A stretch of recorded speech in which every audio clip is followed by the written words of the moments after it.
New Thought Media Network. We are a global broadcast network of positive music, media, and entertainment, inspiring humanity's evolution along the journey of enlightenment and creating a world of love, peace, empowerment, and prosperity for all. New Thought Media Network. Positively inspiring.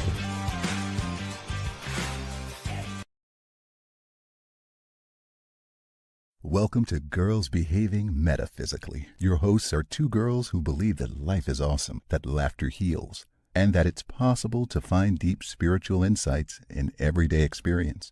Here come the girls. It's more than practical. Here come the girls. Way more than merely factual. If you want to know the secrets of a life that's free, listen to Girls Behaving Metaphysically.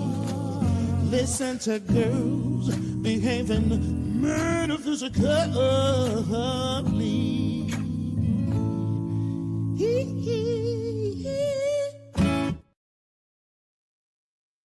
Hello, hello, hello. Good morning, Australia. You're muted somehow. We can't hear you. But what I know is that we are Girls Behaving Metaphysically, and I am Robyn Rice Olmsted. And that is my partner, Natasha Wilson, who is a doctor and is in Australia and maybe has sound now, but no, her lips are moving and there is... I hear you. Oh, no, I don't. I just hear an echo of me. So I'm not hearing you, but you're hearing me?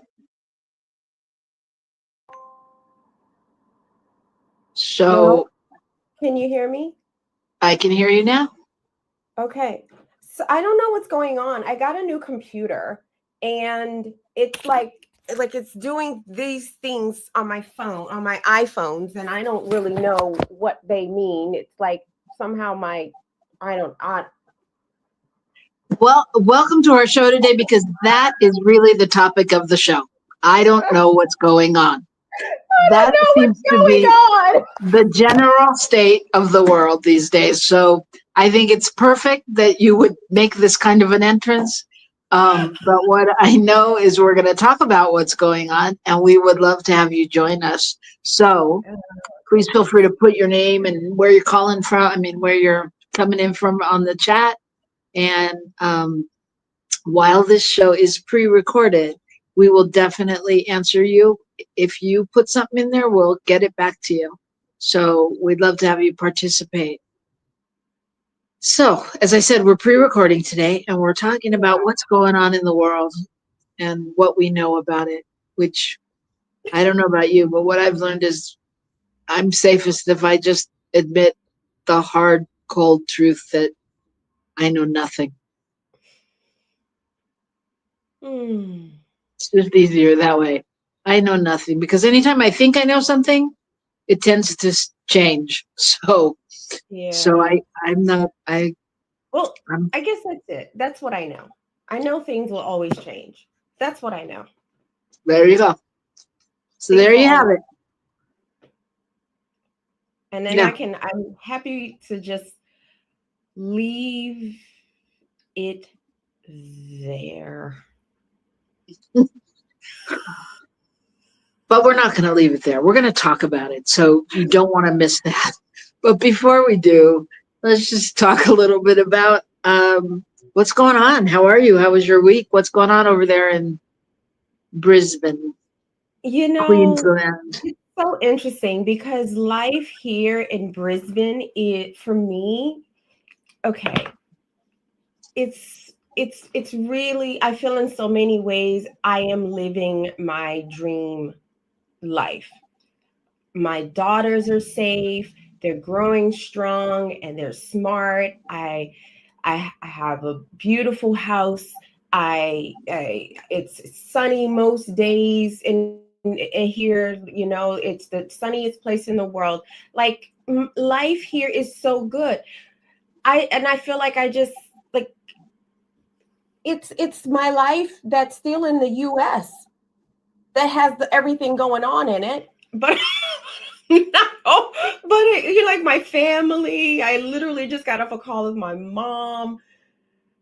And yeah, life here, right now, here, just right now, here is good. I am grateful. Good. But I have a family, and I'm still an American. So that complicates the situation. Yeah, it does. It does. So whether it's I'm checking in on the news in the US or I'm checking in with my people, my family, like it's like that's where the complexities, all the complications rise to the surface. Otherwise, my life feels pretty simple these days. Yeah, I think that's really interesting. I think that's really interesting because, well, I guess we'll talk about this. So I won't even ask you now. Okay. But I just think it's interesting how, I don't know, how our lives are so, and it's not just your life because you moved out of the United States, but our lives are so spread out in so many different arenas now, and so many different pockets of the world. At least that's true for me. And I know for a lot of people, it's just, I don't know. It's interesting. It's interesting. Well, I'll tell you nothing. I had an allergic reaction to something, and I don't really like, most of the swelling has gone down except in my lips. And so, I mean, it's gone down a lot in my lips, the swelling of like whatever, because I had to take an antihistamine. But now I'm just like, what can I do to keep my lips this size? Say that again? I had an allergic reaction to something, right? And so I had to take antihistamine, and all the swelling has gone down, not completely, but like the swelling in my lips it's gone. That they were so much swole. But now, but it hasn't gone down complete. But now I'm like, what can I do to keep my lips like this? Like, what allergy can I rub here? That's funny. I know. I just needed some comedic relief. God. Okay. Well, where us metaphysical girls and boys go when we need some relief is to that deck of cards. So I hear you have a new deck that I do. I'm excited to see what it has to say. It's the Sufi tarot deck. So it's a tarot deck, but no matter what card we pull, so anyways, it's going to have a Sufi sort of interpretation of the card. And I'm just going to read from the book though, because I just think like it's just so beautifully written and the cards are so beautiful and just reminds me of when I was studying the Sufi tradition. There was a time in my life when I wanted to like move to Turkey to study with the whirling dervishes. Like, I was so inspired. They came to I went to the Chaplaincy Institute of Maine. I was studying there, and we had one of our guest lecturers is a Sufi practitioner and a whirling dervish, and we participated and learned how to whirl. And I had one of the most ecstatic spiritual experiences. And yeah, I was like, I'm moving to Turkey. You know how I go. I do know how you move. I do know how you move. I love it. I love. So anyways, I got this tarot deck. It's really beautiful. Everything. It's so far. It's just so beautiful. Anyways, so, and I love Rumi. Like I keep Rumi's poetry very handy. Like very handy all the time. Okay, so I'm shuffling. You just tell me when to stop. All right. So this is our card pull of the week, where we sort of just hold our attention and see what the card has to say and how it's been playing out in our week, our lives, or what's needed to be looked at. Stop now. I stopped there. That's how I stopped. So now I gotta choose. I stopped like this. So I think this is the card that wants to be pulled. So I'm gonna pull that one. All right. And my camera's located in a different place because anyways, whatever. Okay, fine. So this is Malika of Coins. So let me just, so this, it's a Pentacles. I do know that. So let me find the Malika of, so it's a Queen of Pentacles, basically. So that's I like that. I like Pentacles mostly. Give me 1 second. Let me find it. Okay. Read. Sure. So we know that Pentacles are about like material life, our material reality. It can be about money, our bodies. So anything that's about material reality. And Malika, who in this case, let me show you the card, I guess, this is the Queen of beautiful. Queen of Pentacles. So I just need to, okay, here we go, 137. Find it, because I'm just going to read. I don't want to do my interpretation. I just want to read. Okay. And for the words are small, so just bear with me. All right. Yep. Okay. So, yep. Like I said, the element earth connected with like the physical world. All right. So. Okay. So while you're looking for that. Here we go. Okay. You ready? Yep. No, did you want to say something before I read? No, I was just going to fill in the space. You read. Okay.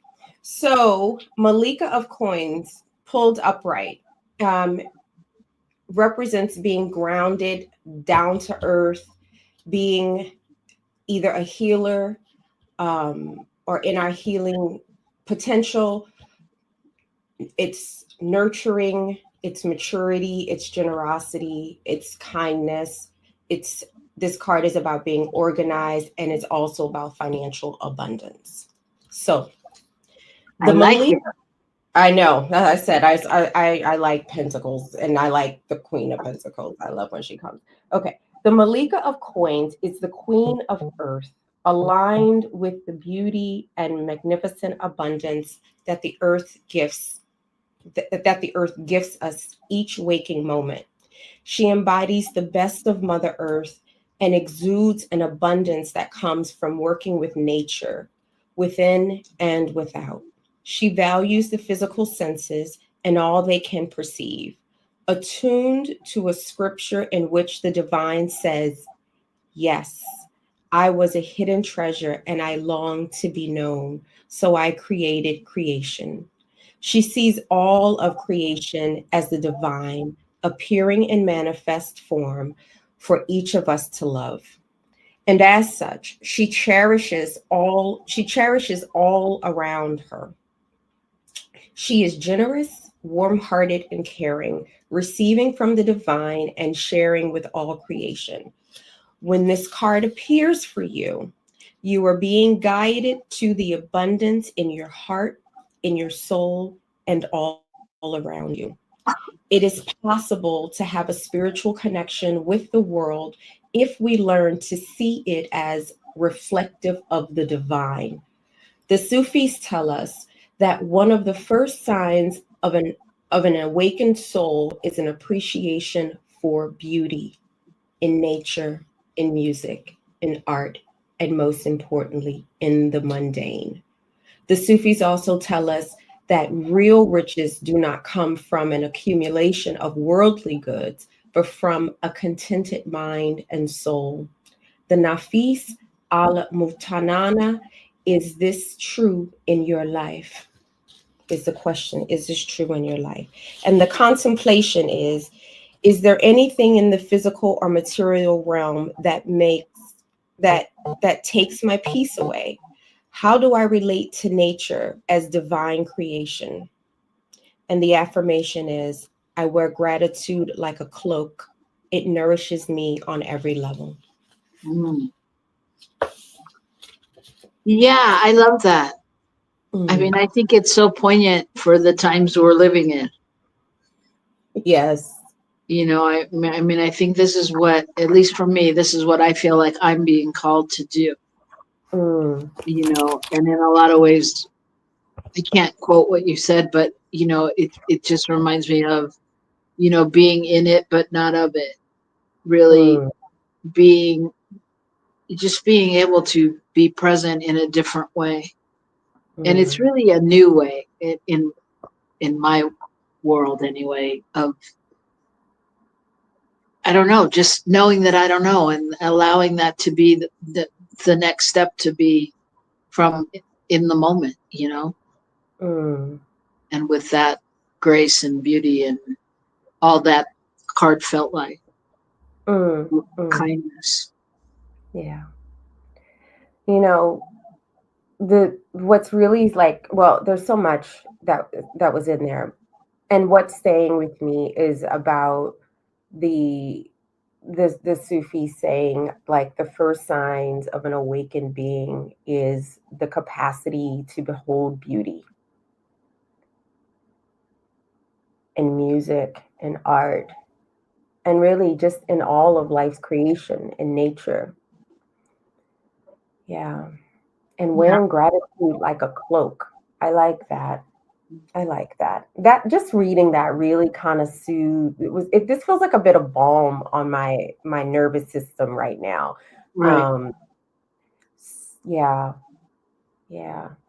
Maybe we should read a Rumi quote every opening. We could do that. Yeah. Yeah. And I also think that it's a time where, you know, it's a big ask possibly, but it's where we're being asked to see the beauty in every moment, you know, and it's a big ask because there's a lot happening in the world. Yeah. You know, another thing that came up in what I just read there was saying, it was something around the line of, like, you know, this having this awareness that the divine is in everything, in everything that we behold, that the divine is like a reflection in everything that we behold, and that in this world right now, that feels like a big ask. And then sometimes I feel like, and when I really sit with that, there is this part of me that can kind of see it, sense it. Even in like the mishigas, the chaos, you know what seems like chaos. Sorry, I haven't learned how to turn things off on this new computer. But like, I can kind of sense it.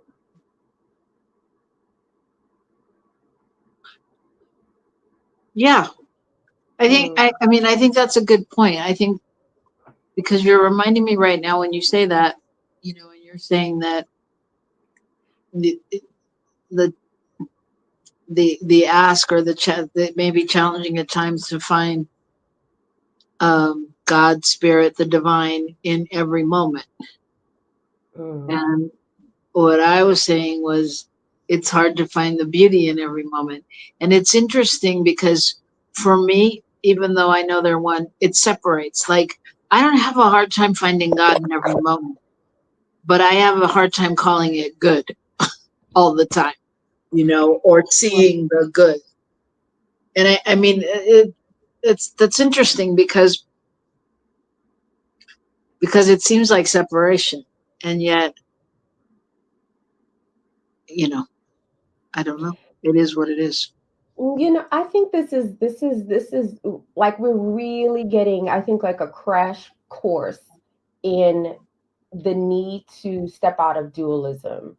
And right, like, the divine is it's unity, it's oneness. And so it's all of it, right? It's the good, it's the bad. And I'm thinking about this because I've been doing a lot of like, I feel like in my life, the concept of the shadow has been coming up a lot. And in my work with clients, we've been doing a lot of work around integrating like the like disavowed parts of self, right? These parts of us, you know, internal family systems theory, like where we look at these parts of us that exist that we would rather not exist.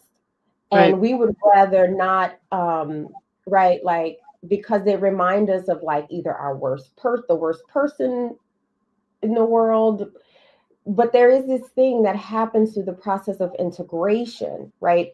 Because the more, and we can look at it through shadow work if we want to talk about it from a Jungian perspective, or we can look at it through like the lens of, like I said, a therapeutic perspective around integration.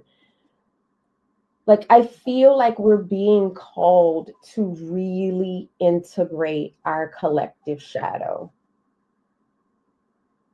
right? Like, this is looking at it and be like, this is so bad. This is just bad. This is bad, you know, like bad, bad, bad. I think we're getting this opportunity to sort of like look at where any of that lives in us and be courageous in ways I think we have not been always, whether in our personal lives or collectively. Right. And so I'll just give an example. So one I have a client who's a very well-known writer and does these workshops and is I'm trying to keep this in a way that I can keep it de-identified. But anyways, my client gave lots of people go to the workshops that they do, and there was a participant at one of the workshops. It was a writing workshop, and my client starts all of their workshops off by asking people like, how do they want to be identified, right, in terms of like their pronouns and this sort of thing. And my client writes about pretty heavy topics. And but anyways, in my client's attempt to ground the workshop in an inclusive, like as an inclusive space, one of the participants just got really rattled, and got rattled around very early on around questions of like privilege, and acknowledging people's gender, gender pronoun or gender identity. Mm-hmm. And I guess I'm saying this because the way that the person like stormed out of the workshop was saying, well, I guess this is not the right space. This is not the right place for me. Right. And, you know, my reflection of that was,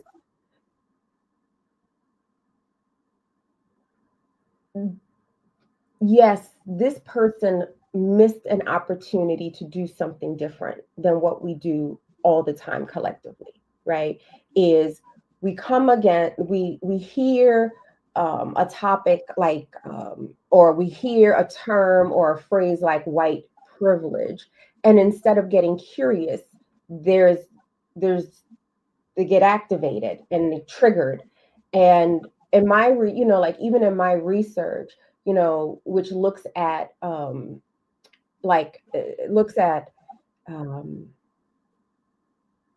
the formation, racial identity formation, and how we come into consciousness about ourselves as quote unquote racialized beings. And in my research with white identified people that I interviewed, a lot of shame and guilt surrounds the process, right? Mm-hmm. And know that shame looks a lot like trauma. Like they're almost like opposite sides of a coin. And Mhm. so we can like sort of meet this moment with shame and guilt or whatever, or we can make another choice and be courageous and confront the things that we wish didn't exist in us or didn't exist in the world. And I feel like I've said a lot there. But I feel like there's an opportunity to do things different. That's what I'm like when I see all the mishegas every time I have a second to turn on the news.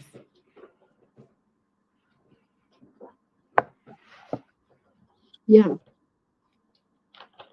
Yeah. I mean, I think you're right in that it's definitely an opportunity, and we get to choose, in each and every moment we get to choose how we handle it, and what we get to learn or know, or if we get curious, or if we stay in our silo, or if we, branch out, or what we do. And it's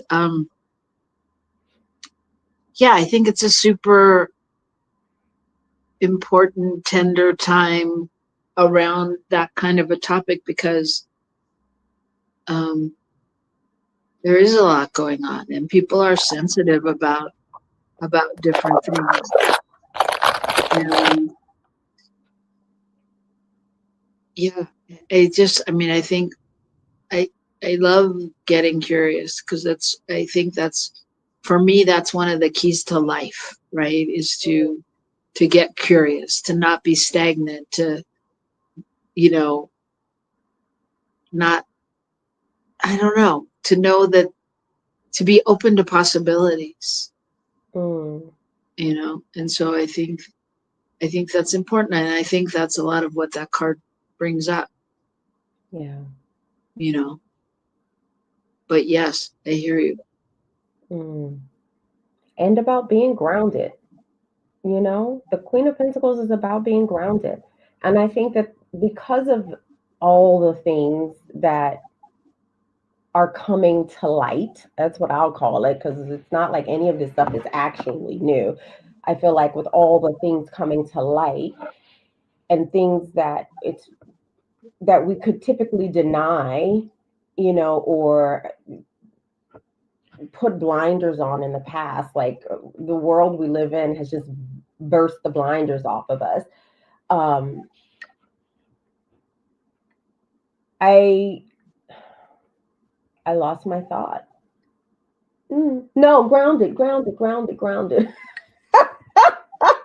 That it can be so ungrounding, right? With everything that is just sort of seems like it's happening. Like this is happening, that's happening. This is, it's just, it can be so ungrounding. And what would it be like to take our power back and be grounded beings at this time? Like, could that in and of itself? I think that's a great question. And I'll say that I just had a conversation with a minister, where I was inquiring about how they were and how their community was and what was going on, kind of thing. And they told me about what wasn't working for them, which was fine.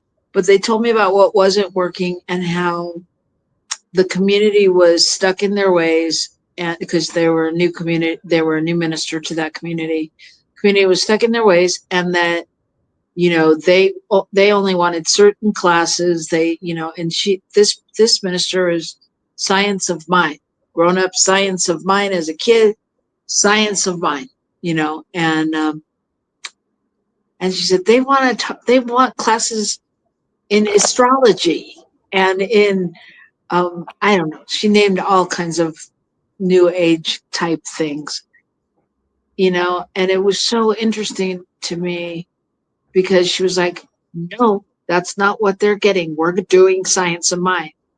And it really brought up for me, like, what isn't science of mind? Why can you not adapt and move with the community to what they want and teach science of mind via those channels?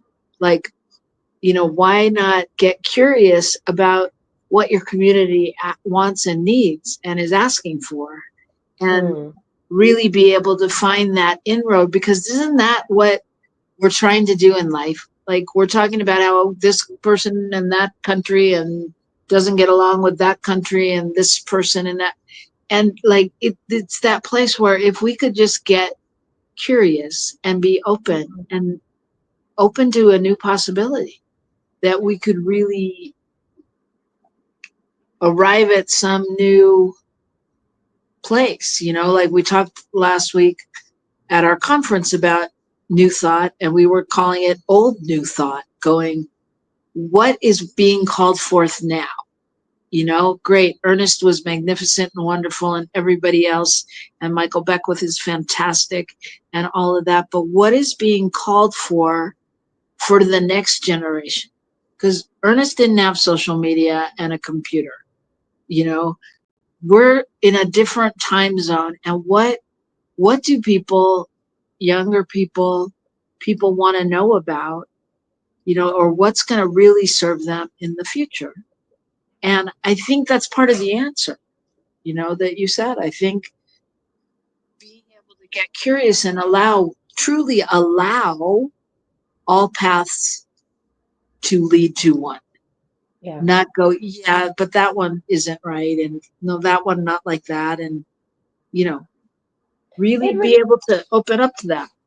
Yeah, I think it requires whatever the fear is of what's unknown and what's new to be met with love.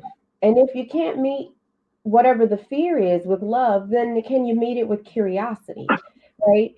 And so, and the other thing is, like, if we want to know what the next generation, or because any spiritual movement or whatever, it needs to be able to breathe and grow. It needs to have like it needs to live. It needs to be a living word. And so you can't have a living word if you don't have young people involved, if it's not a multi-generational effort, if there's only an old guard. And I think I don't know. Again, change is the one thing I know for sure. You know what I mean? It's the one thing I know for sure. It's the one constant in the universe. And it's multi-directional change. It's multi-directional. I know there is this sense that I'll leave it at that. Change is multi-directional. We need to choose the direction of the change. That's where we have some control. Right. And just for clarity, I also want to say, as with most congregations, communities, centers, like the average age is 60 plus. And this was not a young community wanting the astrology and the different things. She said that the average age at her place was 87. So it doesn't, but it's just curious to me. I don't know. I'm not a minister, as my producer will tell you, nor do I play one on TV. But I would think that my job would be to serve the people. Mm-hmm. And meet the people where they are, and figure out where that comes together. And of course, those that fall by the wayside and new people come. But anyway, I think that's kind of the openness that we're talking about, and the, all that you said about what's needed in the world. So we're going to discuss that, but we like to keep our producer on our toes. We don't like him to think of breaks coming 10 minutes in. We like to make sure he is listening, ready, and waiting for us to let you know that we're going to have some announcements, and then we're going to come right back here on New Thought Media Network. So don't go away.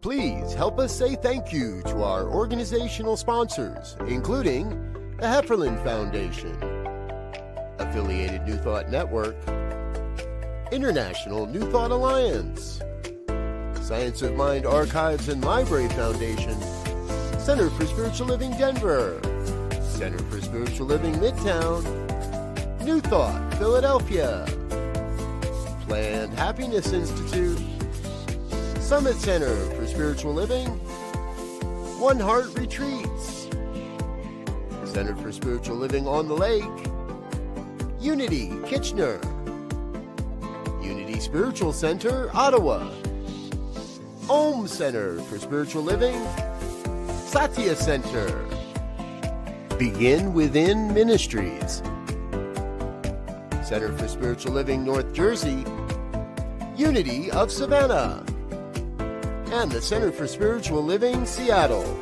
as well as all of our individual donors. Thank you for being part of the New Thought Media Network. Please like, share, and subscribe. New Thought Media Network, positively inspiring.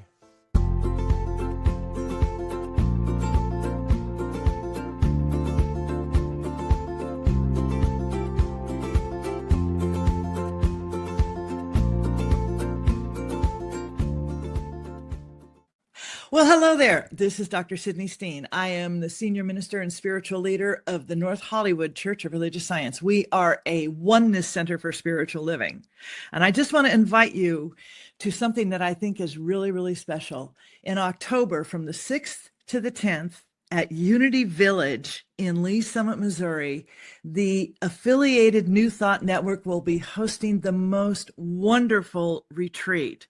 This will serve your soul. It will lift your heart. And oh my goodness, I want to call it an advance. So come hear wonderful speakers like Martha Creek, Sonny Cantrell, and the music will be off the hook with Ricky Byers. There will be so much there to support your soul. I hope that you will join us. You can go to antn.org. That's antn.org. You can get all the information. You can sign up. You can use a credit card, and it is safe and secure, and I hope to see you there. Have a blessed day.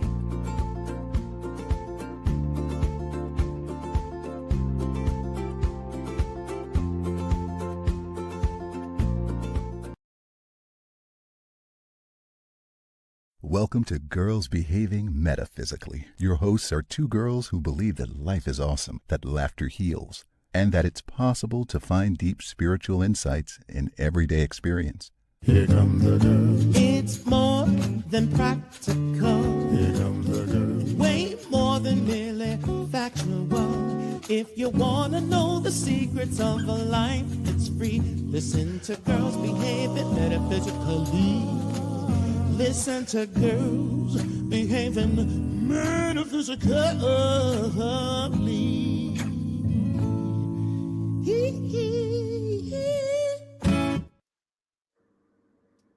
Welcome back to Girls Behaving Metaphysically. I am Robyn Rice Olmsted. And I am Dr. Natasha Wilson, hoping you can hear me because I got that strange message again on my phone. You're good. You're all good. And that was our theme song by Ray Davis. Just want to give him some credit.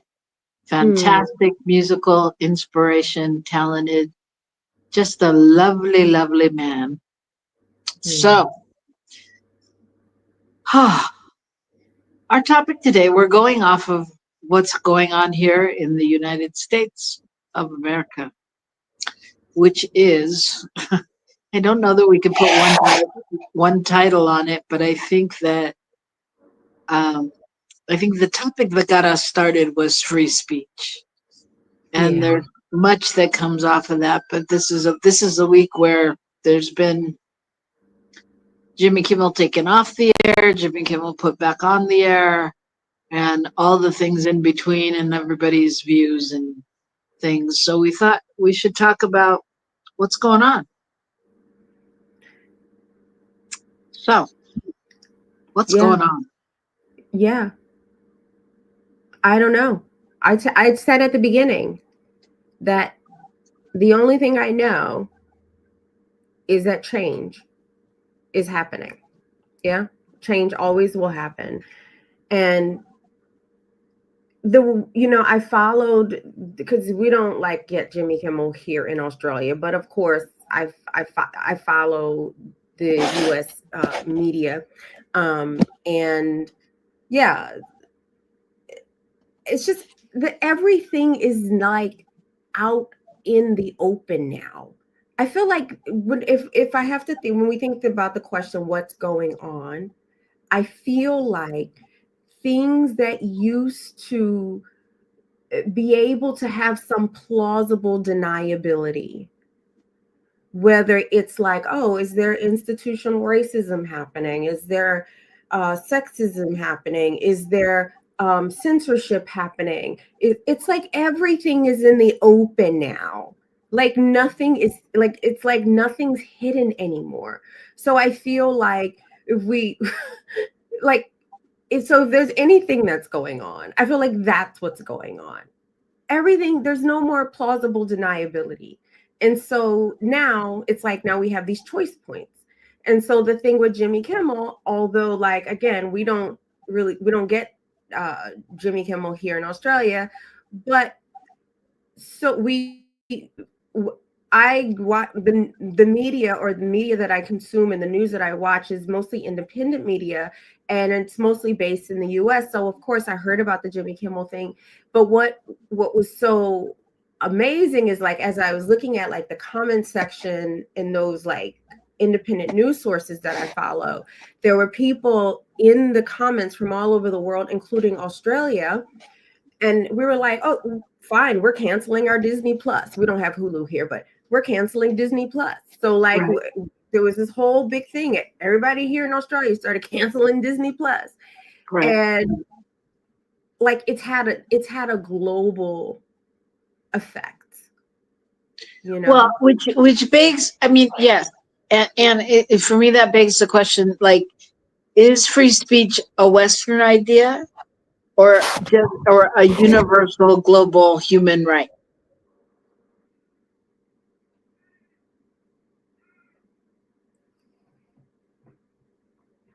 I guess it depends on what we mean by free speech.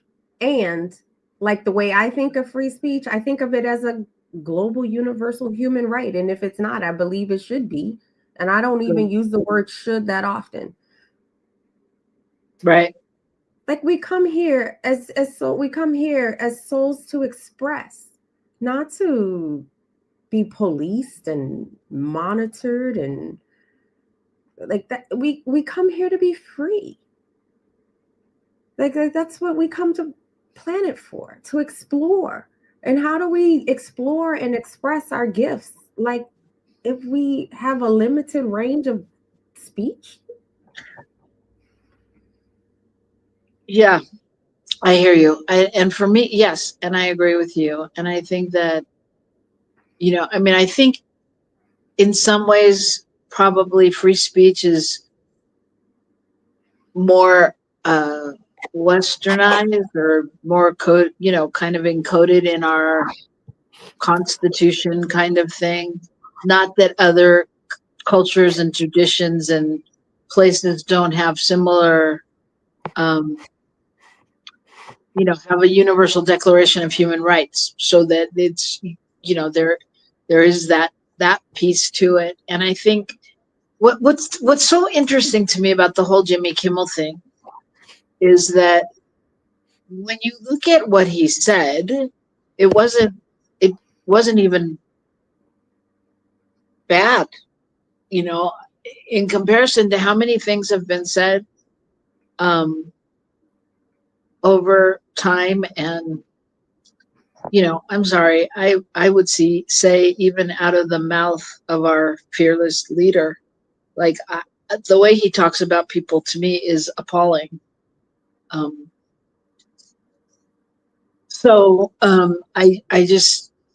It's like, it's interesting to go, well, who's making these rules and when does it all of a sudden it get pulled?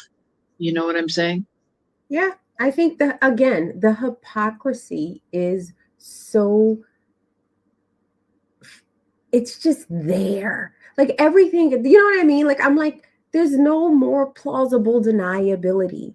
There is hypocrisy, right? So like we're seeing like, yeah, free speech. what it really means, or how it's been practiced, is like free speech for those with power.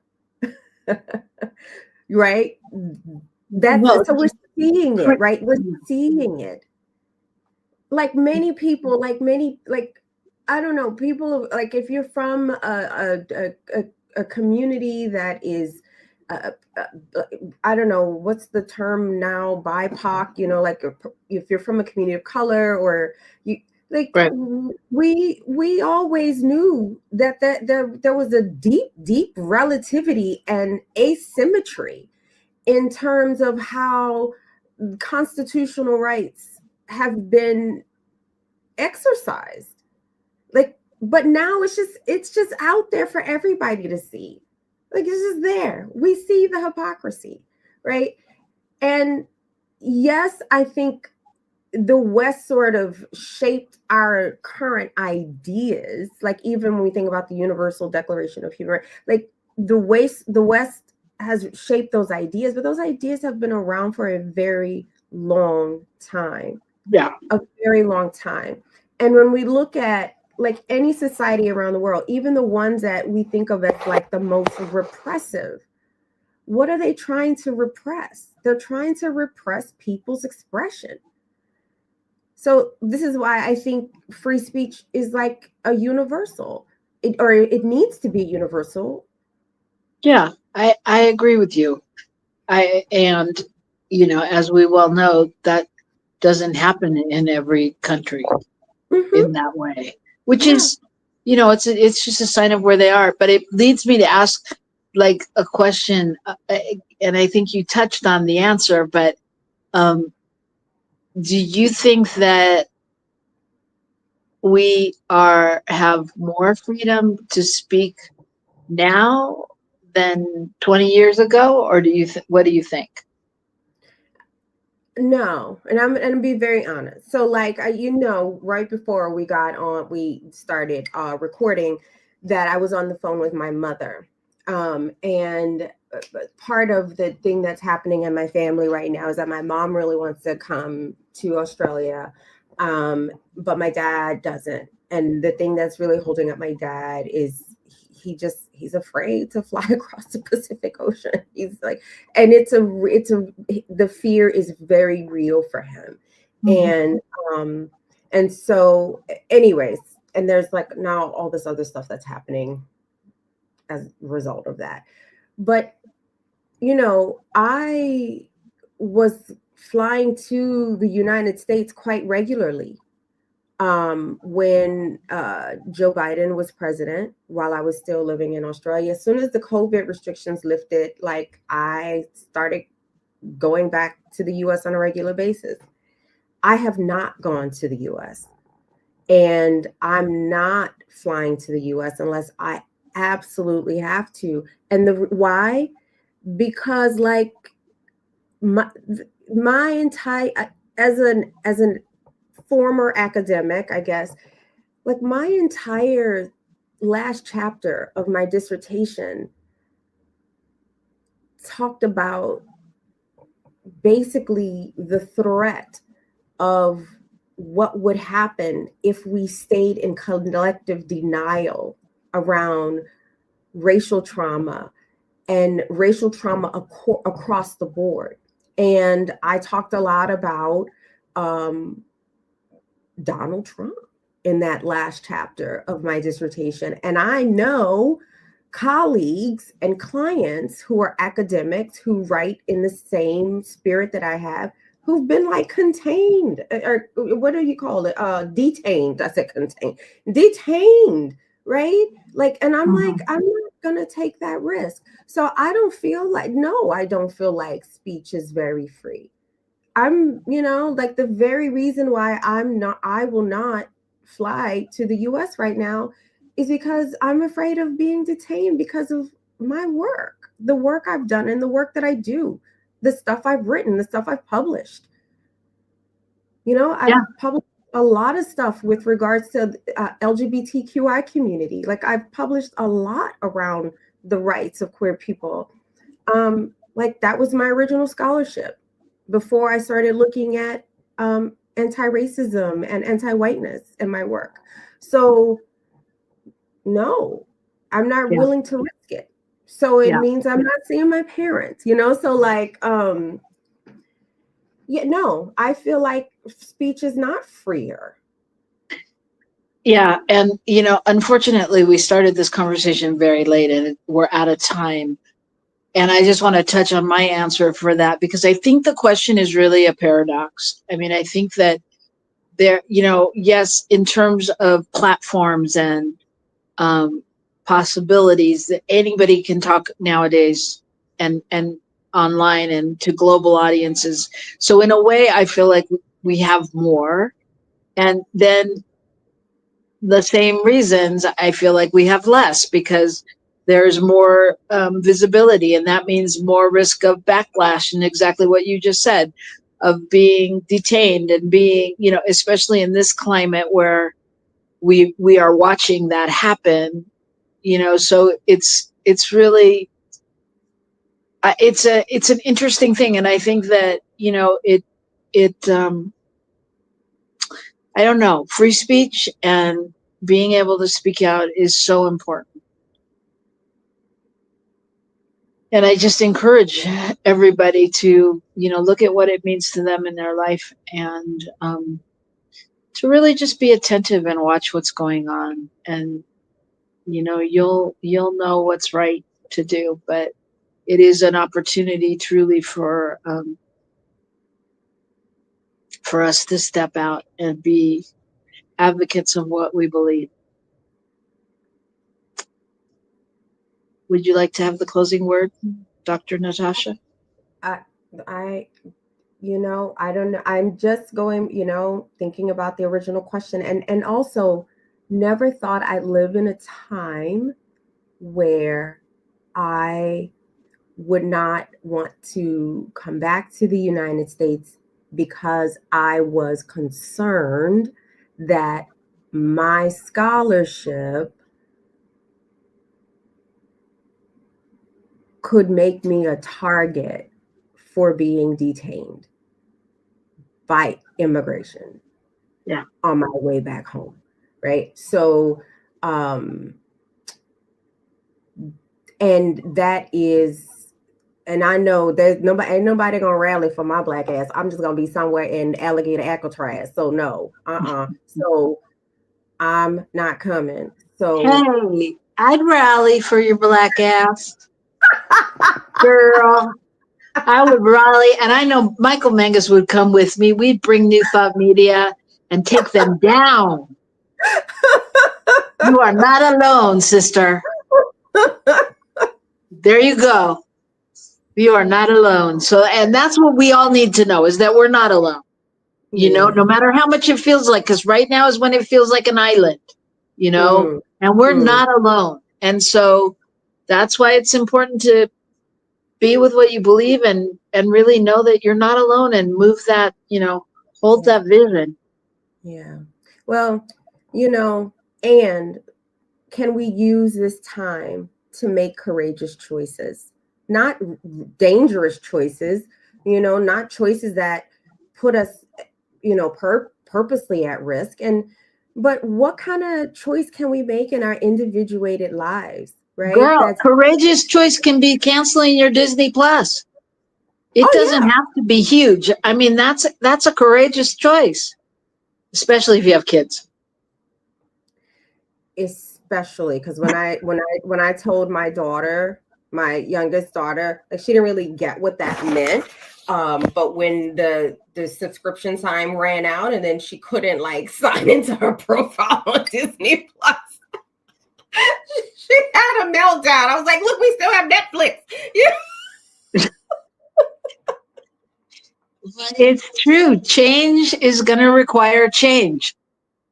So I applaud you as a parent for sticking to your guard, your ground, and that I encourage everyone to do that. And we applaud you for listening to us, and we love you, and we'll see you next week.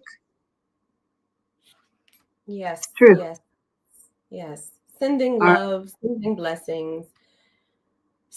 out to the whole world, especially to your dad, knowing that wherever he is safe. And if he decides to journey, it's a safe journey.